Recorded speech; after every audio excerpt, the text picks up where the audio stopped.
बिस्मिल्लाहिर्रहमानिर्रहीम, अस्सलाम वालेकुम जी। मैं नजमुल हसन बाजवा हूँ। कुछ देर पहले सुप्रीम कोर्ट का फुल कोर्ट इजलास हुआ है और उसका अलामिया जारी हुआ। इस जारी होने वाले अलामिये ने हुकूमत को शदीद शौक में मुब्तला कर दिया है। इसके अंदर दो ऐसी चीज़ें हैं जिससे हुकूमत को घबरा लेना चाहिए। वैसे तो वो शदीद घबराए हुए हैं, पहले ही बहुत परेशान है और मुझे इस बात की कभी उम्मीद है कि जब से ये अलामिया जारी हुआ है, क्योंकि कुछ देर पहले हुआ है, अभी आ जाएंगी ज़राए से इत्तलात भी आ जाएंगी, इस अलामिया से इजलास के अलामिया को हंगामी तौर पर मीटिंग्स बुलाकर उसको डिस्कस करना चाहिए। क्योंकि दो काम ऐसे हुए हैं जिन्होंने गवर्नमेंट और उन लोगों की जिन्होंने ये 26वीं तरमीम की है उसकी टिंड करके रख दी है, उसकी जई तई फेर दी है। मैं पहले इजलास का अलामिया पढ़ता हूं, सादी सादी लैंग्वेज में, जो चीजें आपको समझ नहीं आएंगी। वैसे तो बहुत सादा लिखा है, लेकिन इस अलामिया के अंदर जो दो चीजें हिडन वो मैं आपके सामने रख दूंगा कि उनका मतलब क्या है। पहले मैं इजलास का अलामिया आपके सामने पढ़ के रख देता हूं। अलामिया कहता है जी, आज मोरखा 28 अक्टूबर 2024 को supreme court of Pakistan Islamabad में एक फुल कोर्ट इजलास मुनक्किद हुआ, जिसकी सदारत मुअज़्ज़ज़ चीफ जस्टिस याहिया अफरीदी ने की। इस इजलास में सुप्रीम कोर्ट के तमाम जज साहिबान ने शिरकत की। वो आपने मूवीज के अंदर देखा होगा, जब भी अदालत लगती है ना, तो जब वकील कोई अपना पॉइंट देता है तो वो अदालत को कहता है, point to be noted my Lord. तो मैं आपको, ऑडियंस को, ये कहूंगा कि इस पॉइंट को आपने नोट करके रखना। अच्छा हाँ, मेन इंपॉर्टेंट बात ज़हन से निकल जाती है हर बार, पिछली वीडियो में भी निकल गई। चैनल को सब्सक्राइब जरूर कर लीजिए, आपकी सब्सक्रिप्शन मैटर करती है। आपको अंदाजा नहीं है कि कितनी मुश्किल से ये चीजें हम कर रहे होते हैं, आपको अंदाजा नहीं है किस तरह से आवाजों को दबाया जाता है। तो इस वीडियो को और इस वीडियो को शेयर करें, चैनल को सब्सक्राइब जरूर कीजिए अगर आपको लगता है हमारी खबरें दुरुस्त हैं। अच्छा, पॉइंट नोट कीजिए, मैं दोबारा पढ़ देता हूं। वो कहते हैं, सुप्रीम कोर्ट के तमाम जज साहिबान ने शिरकत की, जबकि जस्टिस सैयद मंसूर अली शाह ने वीडियो लिंक के जरिए इजलास में शिरकत की। इजलास का मकसद सुप्रीम कोर्ट की केसेस के अंदराज और उनकी समाअत की कारकर्दगी का जायजा लेना था, ताकि केसेस का बोझ कम किया जा सके और अदालती कारकर्दगी में बेहतरी लाई जा सके। रजिस्ट्रार ने मौजूदा केस लोड का जायजा पेश किया और मुहाना बुनियादों के ऊपर केसेस के फौरी फैसले के लिए इकदामात को उजागर किया।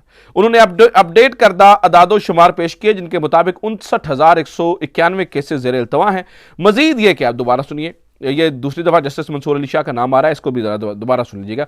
मजीद ये कि जस्टिस मंसूर अली शाह की जानिब से तैयार करदा केस मैनेजमेंट प्लान 2023 के तहत एक माहाना प्लान मुतारिफ करवाया गया, जिसका मकसद केसेस को मुअस्सर तरीके से निपटाने के लिए इंफॉर्मेशन टेक्नोलॉजी का इस्तेमाल है।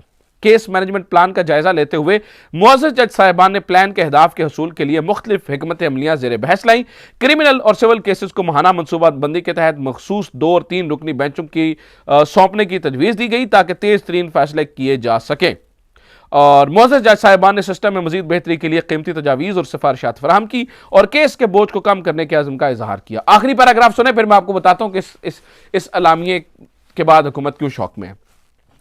वीडियो लिंक के जरिए शिरकत करते हुए मुअज़्ज़ज़ जस्टिस सैयद मंसूर अली शाह ने बोझ को कम करने और केसेस के फौरी फैसलों के लिए मजीद तजावीज़ दी, जिनमें इब्तदाई तौर पर 1 माह के लिए रोजाना बुनियादों पर समातें शामिल है और बाद 3 माह और 6 माह के मनसूबे तजवीज़ किए गए हैं। मुअज़्ज़ज़ चीफ जस्टिस साहिबान ने तमाम जज साहिबान का शुक्रिया अदा किया और केस मैनेजमेंट प्लान के नफाज में इनके अज़्म को सराहा।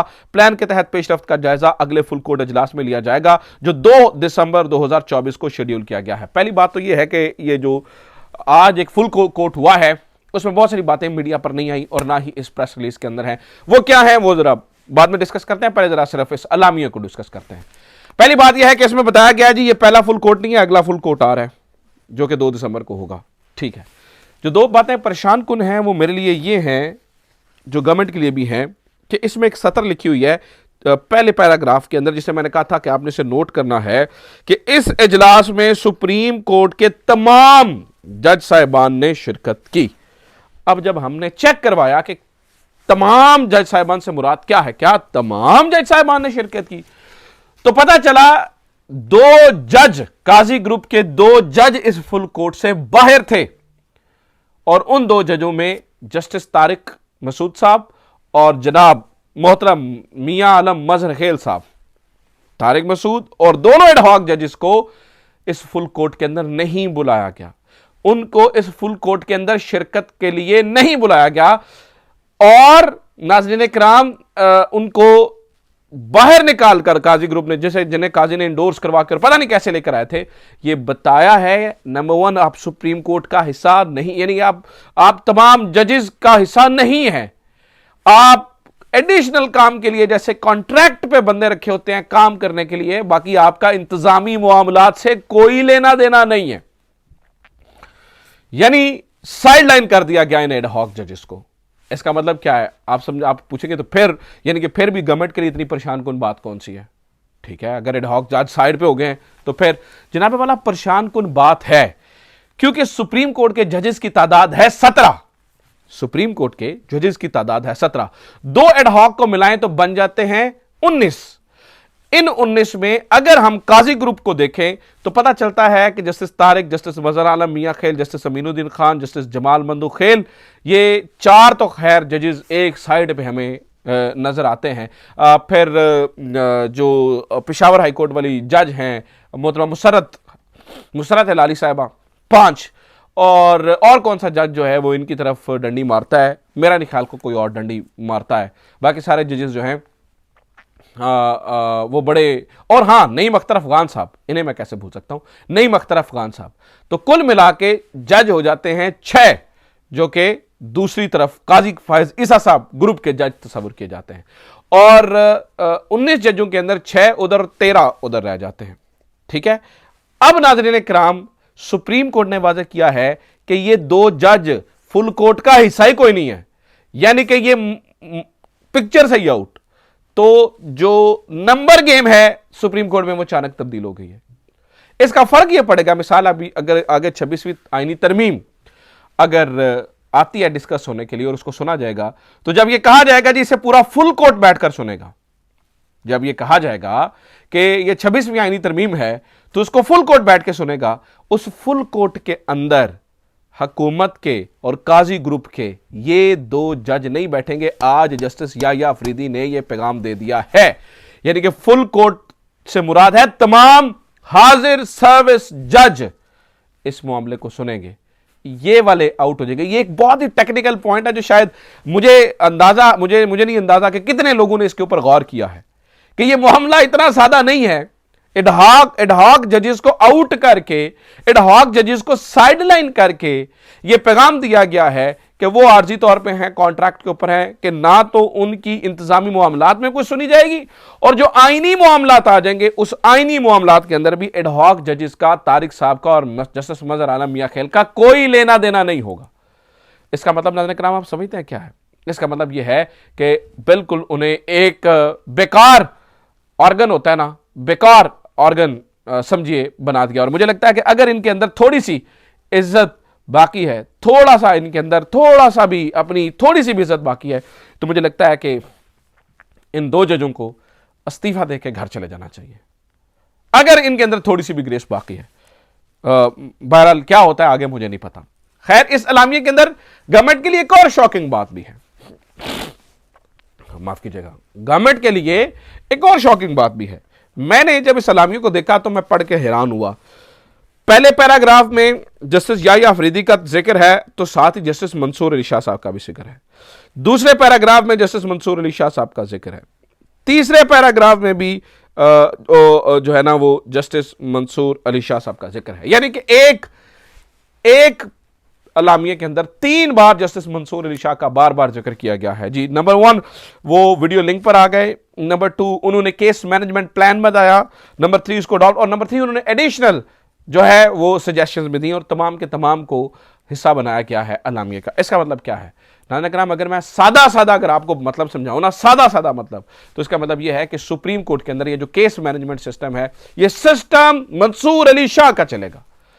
और इस बात को भी आप ज़हन में रख लीजिएगा, ये जो सिस्टम है केस मैनेजमेंट प्लान, ये 2023 से बना हुआ है, 2023 से।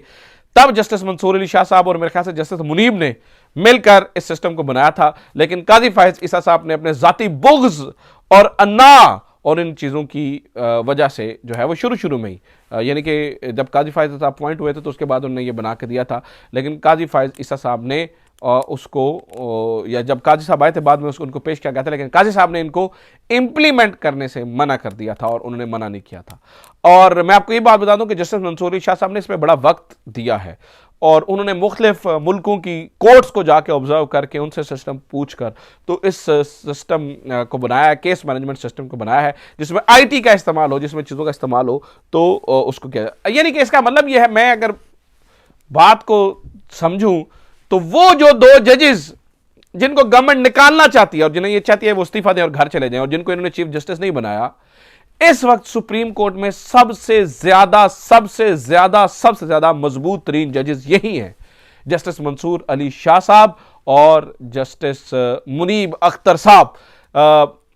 ये बहुत एक इंपॉर्टेंट डेवलपमेंट है। मुझे लगता है कि इस चीज के ऊपर भी हुकूमत को सोचना चाहिए और उनका भी इस टाइम, पहले काजी साहब ने रेत के अंदर सर दबाया हुआ था, अब हुकूमत का रेत के अंदर सर दबाने का वक्त आ चुका है, क्योंकि मुझे लगता है कि ये बहुत बड़ी चीज़ है। अच्छा जनाब, मैं आपको ये भी बात बता दूं कि इसके साथ ही साथ जुडिशल कमीशन ऑफ पाकिस्तान का जो इजलास है वो भी बुलाया जा रहा है और उसके अंदर तय होगा कि आईनी बेंच का सरबराह कौन होगा। आईनी बेंच के सरबराह के अलावा आपको यह भी बात बता दूं कि दरखास्तें आ गई हैं सुप्रीम कोर्ट के अंदर जो कि 26वीं आईनी तरमीम को चैलेंज कर रही हैं। इसके अलावा फौजी ट्रायल के ऊपर जो केस लगा हुआ था उसको भी सुनने के लिए कह दिया गया है कि वो भी जल्दी आ जाए, उसको भी जो है ना वो जल्दी सुना जाए। आप एक तरतीब से देखिए तो वो तमाम अहम तरीन केसेस नाज़रीन किराम कोर्ट्स के अंदर लगने जा रहे हैं जो कि इस पूरे के पूरे निज़ाम को, इस पूरे के पूरे सिस्टम को जो है वो तरपलट कर सकते हैं, तरपलट कर सकते हैं और इसको बदल सकते हैं। एक बात जो जस्टिस याहिया अफरीदी से देख के हमें लग रहा है वो ये है कि सिस्टम मंसूर शाह के चलेगा, वो अपने जजेस को पीछे नहीं छोड़ेंगे, वो अपने जजेस को साथ लेके चलेंगे और जुडिशल कमीशन ऑफ पाकिस्तान के अंदर भी आईनी सरबराह एक ऐसे शख्स को तो नहीं बनाया जा सकता जो चौथे नंबर पे जूनियर हो। यानी कल राना सनाउल्लाह साहब ने कहा कि ना पहले नंबर वाला, ना दूसरे नंबर वाला, ना तीसरे नंबर वाला, बल्कि चौथे नंबर के लिए, यानी कि उन्होंने इशारों में बात की ना कि यानी कि चौथे नंबर वाले को जो है वो कंसीडर किया जाएगा। तो क्या जो अहम तरीन केसेस सुनेगा बेंच, जो अहम तरीन जिसने केसेस सुनने हैं उसमें ऊपर के सीनियर तरीन जज ही नहीं होंगे, यानी कि जूनियर तरीन जजेस बैठकर इस मुल्क के आईनी फैसले करेगा और क्या जुडिशरी इसको होने देगी और क्या जस्टिस याहिया अफरीदी साहब इसके सामने सरेंडर करेंगे? इस वक्त तो मुझे नाज़रीन किराम मुझे नजर आता है कि ऐसा कुछ भी नहीं हो रहा है और ऐसा कुछ भी जो है ना वो होने भी नहीं जा रहा है। मीनवाइल आपको इस बात का इल्म होना चाहिए कि जो मियां नवाज शरीफ साहब हैं वो अमेरिका यात्रा के लिए रवाना हो गए हैं और इधर भी इनकी गड़बड़ है क्योंकि उनसे पूछा जा रहा है कि आप वज़ीर आज़म क्यों नहीं बने। वो लगता है कुछ जवाब देना चाहते हैं लेकिन वो कह रहे हैं अमेरिका जाने से पहले मुझसे ये सवाल मत पूछो और वो शायद इसलिए खामोश नजर आते हैं। अच्छा जनाब, इसके अलावा खबर यह भी है कि पीटीआई, जैसे मैंने आपको बताया कि सलमान अकरम राजा और फैसल फरीद में सुलह हो गया, अब उन्होंने ऑफिशियली इसका ऐलान भी कर दिया। मैंने आपको सुबह खबर दे दी थी कि इनकी जो है वो सुलह होती हुई जो है वो नज़र आ रही है। और आखिरी खबर यह सुन लीजिए, मरीम नवाज साहबा ने तकरीर किया नाज़रीन किराम और उन्होंने ख्वाहिश का इजहार किया कि पीटीआई का खात्मा हो, किसी तरीके से पीटीआई का खात्मा हो जाए। ये वो कह रही है कि वो अपनी आखिरी दम पे है।